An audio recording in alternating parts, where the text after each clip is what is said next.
नमस्कार विद्यार्थी मित्र मैत्रिणींनो, BSMPSC अकॅडमीच्या लर्निंग प्लॅटफॉर्मवरती तुमचं पुन्हा एकदा स्वागत आहे।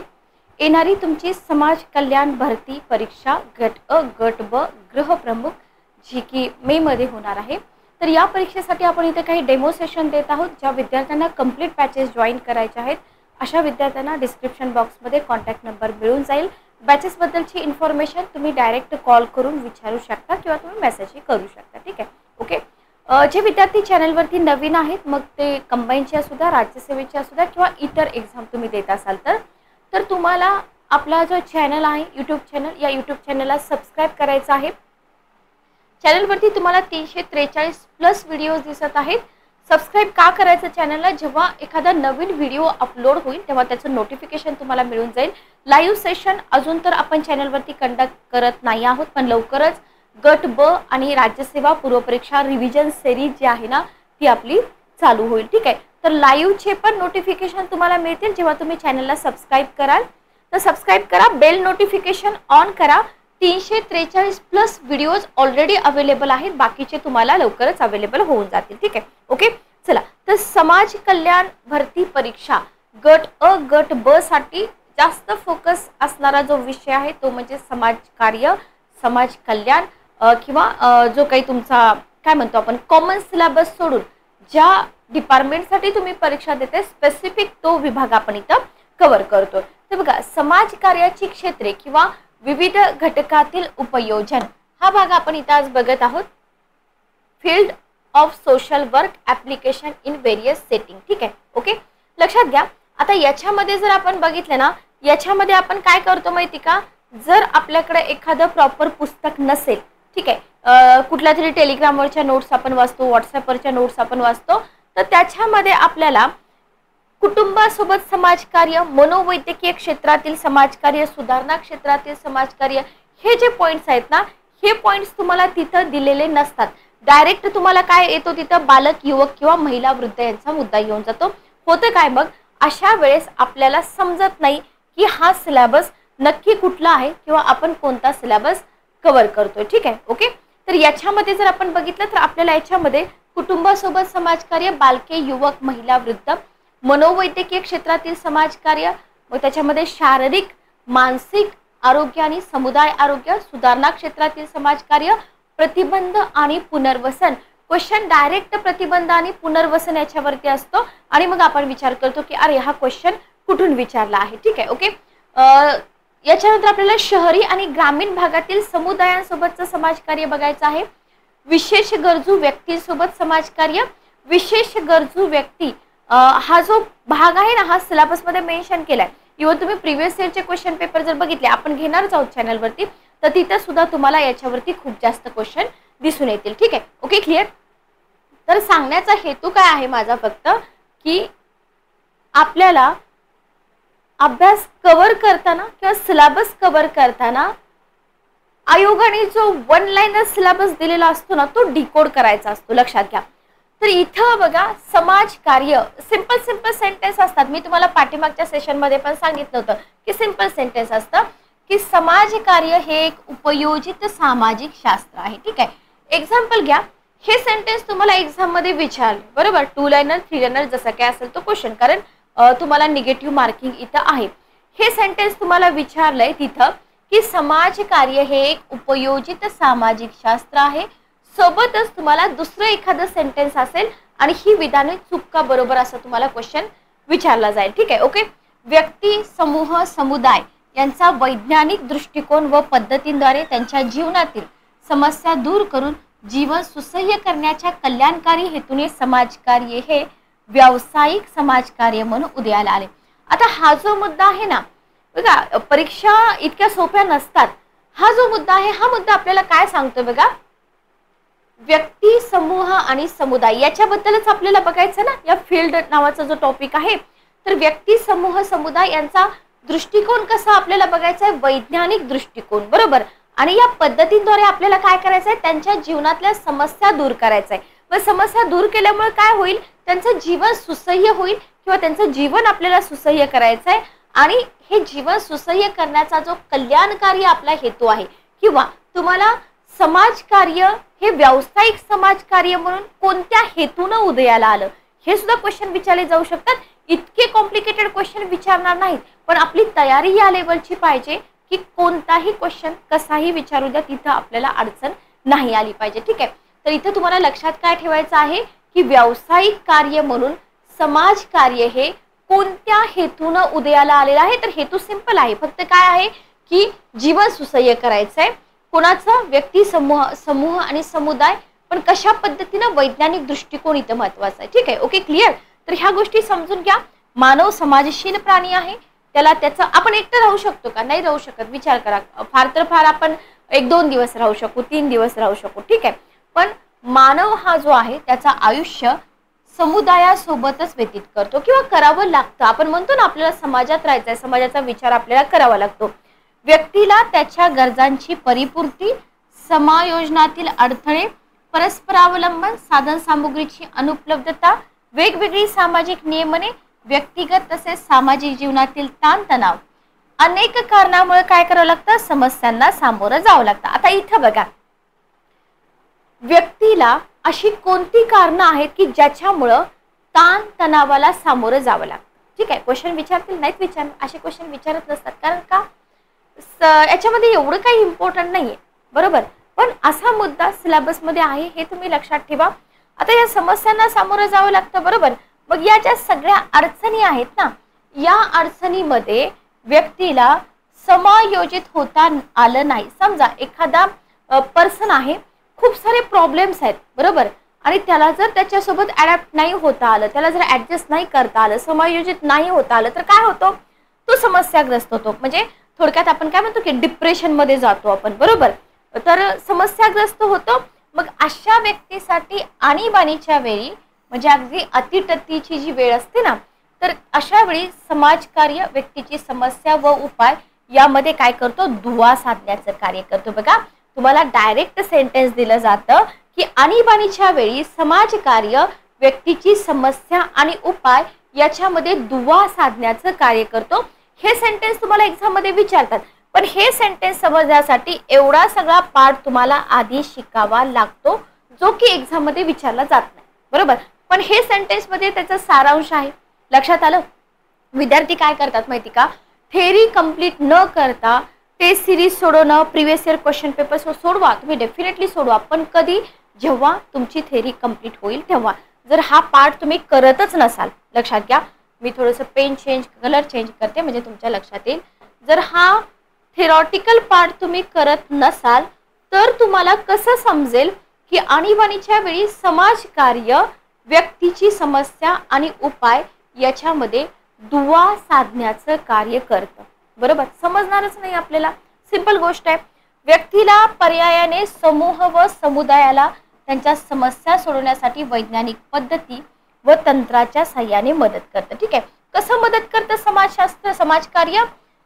बघा, त्यांच्या समस्या सोडवण्यासाठी वैज्ञानिक पद्धती आणि तंत्राच्या साह्याने. कोणत्या साह्याने मदत करतं? प्रत्येक ठिकाणी क्वेश्चन बनतोय, बरोबर, प्रत्येक ठिकाणी क्वेश्चन बनतोय. असा जर तुम्ही स्टडी केला तर फर्स्ट अटेम्प्ट मध्ये एक्झाम क्लिअर होते.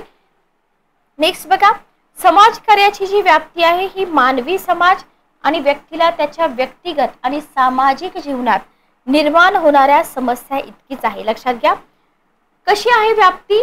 जितक्या समस्या निर्माण होत आहेत ना, आपण इथं बघतोय की व्यक्तिगत आणि सामाजिक क्षेत्रामध्ये जितक्या अफाट समस्या आहेत, लक्षात घ्या, रोज काहीतरी नवीन समस्या आपल्या समोर असते, बरोबर, तितकीच आपण काय म्हणतो? समाजकार्याची इथं आपल्याला व्याप्ती दिसून येत आहे. ठीक आहे, बघा, समाजकार्याच्या अभ्यासाच्या अनुषंगाने आपल्याला काय करायचं आहे? समाजकार्याची क्षेत्रे आणि त्याच्यामध्ये विविध घटकांबरोबरचे समाजकार्य जे आहे ते आपल्याला इथं अभ्यासायचं आहे. ठीक आहे, आय होप इथपर्यंत तुम्हाला क्लिअर झालं असेल. जे विद्यार्थी पूर्ण सेशन बघतात, ज्यांना खरंच एक्झाम काय म्हणतो आपण एक लास्ट अटेम्प्ट म्हणून द्यायचे, सिलेक्शन व्हायचंच म्हणून द्यायचे, अशा विद्यार्थ्यांनी नक्की कमेंट करा. पुढचा पार्ट आपण कंटिन्यू करूया. प्रस्तावना कधीही कोणत्याही टॉपिकची स्किप करत जाऊ नका, कारण त्याच्यामधून आपल्याला काय शिकणार आहोत ते समजतं. ठीक आहे, ओके. बघा, कुटुंबासोबतचं समाजकार्य. सुरुवातीला आपण बघतोय कुटुंबासोबतचं समाजकार्य. फार सोपं आहे, आपण कुटुंबात राहतो त्याच्यामुळे हे आपल्याला सोपंच वाटणार. कुटुंबाची मूलभूत कार्य जर तुम्ही लक्षात घेतली तर आपण काय म्हणतो की कुटुंब हा समाज व्यवस्थेतील एक महत्त्वाचा आणि पायाभूत घटक आहे. ठीक आहे, ओके. कुटुंबाची कार्य जर तुम्ही लक्षात घेतली तर तुम्ही काय म्हणाल की कुटुंब हा समाज व्यवस्थेमधला एक महत्त्वाचा आणि पायाभूत घटक आहे. ठीक आहे, कुटुंबाचं कार्य सुरळीतपणे चालणं हे कशासाठी गरजेचं आहे लक्षात घ्या, समाजाच्या विकासासाठी आणि गुणवत्तापूर्ण जीवनासाठी. क्वेश्चन आपल्याला इथं बनतो की कुटुंबाचं कार्य जे आहे कशासाठी चालणं गरजेचं आहे. कारण का बघा, मानवी जीवनाची सुरुवात मानवाचं सामाजिकरण त्याचं व्यक्तिमत्व घडवण्यामध्ये सगळ्यात मोठा रोल कुणाचा असतो, आपल्या कुटुंबाचा असतो. बरोबर, म्हणजे पायाभूत आणि सखोल परिणाम आपलं कुटुंब घडवतं. त्याच्यामुळे आपण काय म्हणतो की समाजकार्याची जेवढी काही क्षेत्र आहेत, अनेक क्षेत्र आहेत, या अनेक क्षेत्रापैकी कुटुंब हे एक महत्त्वाचं आणि व्यापक क्षेत्र आहे. Okay, clear. आय होप तुम्हाला इथपर्यंत समजलं असेल. व्यक्ती सहकार्य आणि गटकार्य यांसारख्या समाज कार्याच्या पद्धतींचा वापर जो आहे या क्षेत्रामध्ये मोठ्या प्रमाणात होतो. इथं मात्र क्वेश्चन करा, व्यक्ती सहकार्य आणि गटकार्य यांसारख्या समाज कार्याच्या पद्धतींचा वापर कोणत्या क्षेत्रामध्ये होतो. ठीक आहे, ओके. तर कुटुंबासोबतचं समाजकार्य या क्षेत्रामध्ये होतं, तुम्ही लक्षात ठेवा. तर काही वेळा सामाजिक संशोधन पद्धतीचा उपयोग, याला IMP करा, कुटुंबासंबंधी कायदे, धोरणे, योजना आणि कार्यक्रम निश्चित करताना केला जातो. आपण काय बघतोय, आपण बघतोय क्षेत्र. लक्षात घ्या, इथं आपण बघितलंय कुटुंब हे समाज कार्याचं एक व्यापक क्षेत्र आहे. Okay, clear. कुटुंब हे समाज कार्याचं एक व्यापक क्षेत्र आहे.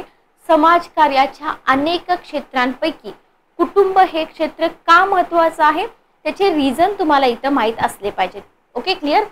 नेक्स्ट बघा, सामाजिक बदलांचा कुटुंबावर परिणाम होतो. लक्षात घ्या, कुटुंबातील सदस्यांच्या भूमिका, शैक्षणिक दर्जा, जीवन पद्धती, आर्थिक स्तर, विचारसरणी याच्यामध्ये काय होतं, याच्यामध्ये सतत बदल होत असतो. बरोबर, आणि याच्यामुळं कौटुंबिक जीवनावर काय होतो, सकारात्मक परिणाम घडतो का, नाही, नकारात्मक घडत असतो. लक्षात घ्या, नकारात्मक परिणाम घडवणाऱ्या घटकांचं काय होतं, इथं प्रमाण वाढत जातं. ठीक आहे, हे सगळं डे टू डे लाईफच आहे. फक्त पुस्तकाची भाषा जी आहे परीक्षेमध्ये अशा प्रकारची लँग्वेज तुम्हाला विचारली जाते. ओके, जस्ट एक मिनिट थांबा.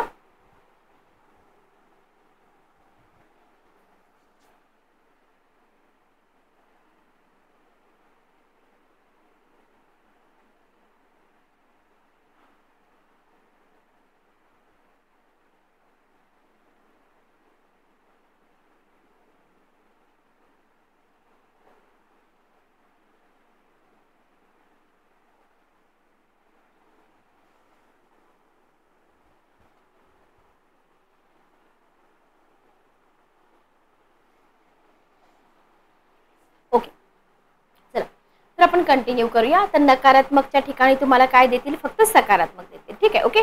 आता इथे काय म्हटलंय, नकारात्मक परिणाम घडवणाऱ्या घटकांचं प्रमाण वाढत आहे. उदाहरण पण तुम्हाला दिले, व्यक्तिकेंद्री विचारसरणी, संवादाचा अभाव, मूलभूत गरजा भागवण्यासाठी किंवा नोकरी शिक्षणासाठी होणारे स्थलांतर, प्रसार माध्यमांचा कौटुंबिक जीवनात झालेला शिरकाव, वाढती व्यसनाधीनता, या सगळ्या गोष्टीमुळे काय होतं, कुटुंब व्यवस्थेचं कार्य बिघडतं. इथं क्वेश्चन बनतो, खालीलपैकी कोणत्या गोष्टीमुळे, नोट डाऊन करून घ्या, खालीलपैकी कोणत्या गोष्टीमुळे कुटुंब व्यवस्थेचं कार्य बिघडतं. ठीक आहे, ओके. आता हे प्रॉब्लेम्स आहेत, प्रॉब्लेम्स वरती सोल्युशन आपल्याला बघावे लागतील. बरोबर, तर कुटुंबासोबत समाज कार्य करताना प्रामुख्याने कोणत्या गोष्टी विचारात घ्याव्या लागतात हे आपल्याला आता इथं बघायचं. ठीक आहे, ओके, क्लिअर.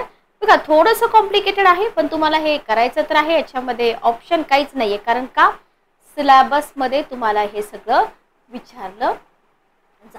ठीक आहे, ओके. चला, लहान मुले, बालक, लहान मुले आणि बालक, सगळ्यात जास्त क्वेश्चन लहान मुले, बालक आणि महिलांवरती असतात.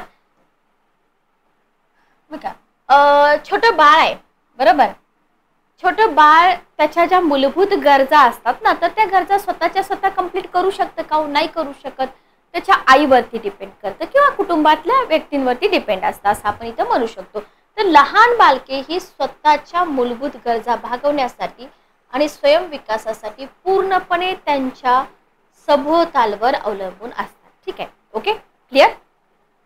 बालकांचं जे वाढतं वय असतं ना, त्या वाढत्या वयातील जीवन अनुभव, त्यांच्या प्रौढावस्थेतील जीवनाची वाटचाल ठरवण्यात आपलं जे कुटुंब आहे ना, ते खूप महत्त्वाची भूमिका पार पडत असतं. लक्षात घ्या, त्यांच्या मूलभूत गरजा भागवणे किंवा त्यांना विकासाच्या संधी उपलब्ध करून देणे, सभोवतालचं जे वातावरण आहे त्याच्याबरोबर समायोजन करण्यासाठी मदत करणे, याच्याकरता समाजकार्याच्या पद्धती आणि तंत्राची काय होते, इथं आपल्याला मोठी मदत होते. ठीक आहे, ओके लक्षात घ्या.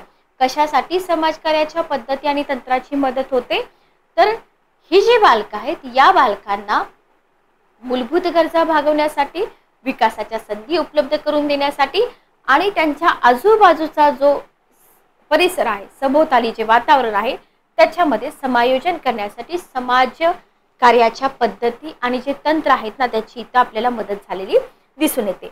बालकासंबंधीचं समाजकार्य आपल्याला कोणत्या मुद्द्यावरून समजून घेता येतं, हा पहिला क्वेश्चन. बालकासंबंधीचे समाजकार्य. ठीक आहे, पॉइंट नोट करून घ्या. बालकासंबंधीचं जे समाजकार्य आहे ते आपल्याला कोणत्या मुद्द्यावरून समजून घेता येतं. पहिला मुद्दा आहे प्रतिबंध व पुनर्वसन. प्रतिबंध व पुनर्वसन महत्वाचा मुद्दा आहे बघा. आता प्रतिबंध पुनर्वसन शब्दांचे अर्थ तर आपल्याला कळतात, पण त्याच्यामधलं कंटेंट काय आहे ते आपण बघितलं पाहिजे. बघा, अन्याय, निराधार आणि बालमजुरी करणाऱ्या मुलांना, ज्यांच्यावरती अन्याय झालाय, जी मुलं निराधार आहेत, त्यांचं कुटुंबच नाहीये. ठीक आहे, ओके. बालमजुरी करणाऱ्या मुलांना अन्न, वस्त्र, निवारा, संरक्षण आणि शिक्षण देणं आणि त्यांचं भविष्य सकारात्मक वाटचालीकडे नेणे, याच्यासाठी काय करतं सरकार व गैर सरकारी, ज्याला आपण NGOज म्हणतो, बरोबर, सरकार आणि गैर सरकारी संस्था बालगृहे काम करतात. क्वेश्चन. ठीक आहे, ओके लक्षात घ्या. विधी संघर्षग्रस्त पालकांची मुलं बाल गुन्हेगार तसेच पीडित बालकं, म्हणजे जे देह विक्रीच्या व्यवसायामध्ये विकला गेलेल्या मुली असतील, त्यांचा स्वीकार पालक करतात का, नाहीत करत. लक्षात घ्या. मग अशा मुलांसाठी कार्य करणाऱ्या, त्यांना संरक्षण, सुधारणा आणि विकास करण्याची संधी देणारे बालगृह, निरीक्षणगृह या सरकारी संस्था आहेत. ठीक आहे, आपण बघतोय बालकांच्या संबंधी काय मदत केली जाते. Okay clear. त्याच्यानंतर बघा, अशा मुलांसाठी वर्तन बदल, वर्तन सुधारणा करण्यासाठी समुपदेशन, प्रशिक्षण, मनोवैज्ञानिक उपचार देणाऱ्या काही स्वयंसेवी संस्था पण आहेत. म्हणजे असं नाही की फक्त गव्हर्नमेंटच प्रयत्न करते, इतर पण समाजसेवी संस्था आहेत ज्या इथं प्रयत्न करतात. आणि अशा संस्थांमध्ये व्यावसायिक समाजकार्याची आणि समाजकार्याच्या पद्धती अवलंबण्याची गरज आहे. ठीक आहे, लक्षात घ्या. Okay clear. नेक्स्ट मुद्दा बघा, पालकांमधील संघर्ष, मतभेद, दारिद्र्य, विकृती, समाजातील विकृत मनस्थितीला बळी पडलेल्या मुलांचे शास्त्रीय पद्धतीने पुनर्वसन व्हावं, त्यांच्यामध्ये कोणतीही वर्तन समस्या निर्माण होऊ नये म्हणून प्रतिबंधात्मक पद्धतीने सामाजिक कार्यकर्ता काम करत असतो. ठीक आहे, ओके लक्षात घ्या. आता हे मुद्दे सगळेच मुद्दे परीक्षेमध्ये विचारत नसतात, जे बुलेट पॉइंट असतात ते परीक्षेमध्ये विचारले जातात. ठीक आहे, ओके क्लिअर. पुढचा मुद्दा आपण बघूया. नेक्स्ट मुद्दा आपल्याला काय दिलाय बघा, जन्मतः प्रत्येक व्यक्ती स्वयं विकासाची प्रेरणा घेऊन जन्मतो, बरोबर. पण सगळीच बालकं हेल्दी असतात का, शारीरिकदृष्ट्या स्ट्रॉंग असतात का, मानसिकदृष्ट्या असतात का, नाही. लक्षात घ्या. म्हणजे जी नसतात ती स्वतःचा विकास करू शकतील का, नाही. जे असतात ते करू शकतात. मग जी मुलं सक्षम नसतात, लक्षात घ्या, जी मुलं सक्षम नसतात अशांसाठी काय करावं लागतं, अशा बालकांना शासकीय दृष्टिकोनातून उपचाराची आणि मदतीची गरज असते. ठीक आहे. उदाहरणार्थ दिव्यांग, मतिमंद तर आपण म्हणतो अपंग यांना आपण दिव्यांग म्हणतो. ठीक आहे, मतिमंद. ओके, मूकबधिर यांच्यासाठी शाळा, निवासी संस्था तसेच पालकांचे समुपदेशन, मार्गदर्शन करण्यासाठी व्यावसायिक समाज कार्यकर्त्यांची काय असते, गरज असते. तर व्यावसायिक समाजकर्त्यांची कोणत्या गोष्टींसाठी गरज असते, साधा सिंपल क्वेश्चन येतो. साधा सिंपल म्हणजे क्वेश्चन कॉम्प्लिकेटेडच असतात. लक्षात घ्या, जेव्हा थेरी समजते तेव्हा तुम्हाला लेंदी क्वेश्चन समजतात. निगेटिव्ह मार्किंग असणारी कुठलीही परीक्षा असू द्या, क्वेश्चन कॉम्प्लिकेटेडच विचारले जातात. Okay clear. चला नेक्स्ट बघा, काही बालकं शारीरिक आणि मानसिकदृष्ट्या जरी सक्षम असली तरी काही वर्तन समस्या त्यांच्यामध्ये निर्माण होऊ शकतात. म्हणजे शारीरिकदृष्ट्या सक्षम आहेत, मानसिकदृष्ट्या पण सक्षम आहेत, पण काही वर्तन समस्या आहेत ना, तर त्याच्यामुळे प्रॉब्लेम्स होऊ शकतात. मग त्याच्या समस्या आहेत ना, त्यांचं वेळीच निदान आणि उपचार करणं आवश्यक असतं. शाळा पातळीवरील प्रशिक्षित समुपदेशक, थेरपिस्ट यांसाठी बालकांसोबत काम करू शकतात. याच्यासाठी सोल्युशन तुम्हाला इथे सांगितलेलं आहे. कुपोषणाला बळी पडलेल्या बालकांसाठी काय करावं लागेल? पोषक आहार द्यावं लागेल किंवा पोषक आहार पुरवण्यासाठी सरकारी यंत्रणेमध्ये म्हणजे एकात्मिक बाल विकास प्रकल्प ICDS बरोबर व्यावसायिक समाज कार्यकर्त्याची गरज असते. ओके, आय होप तुम्हाला इथपर्यंत क्लिअर झालं असेल.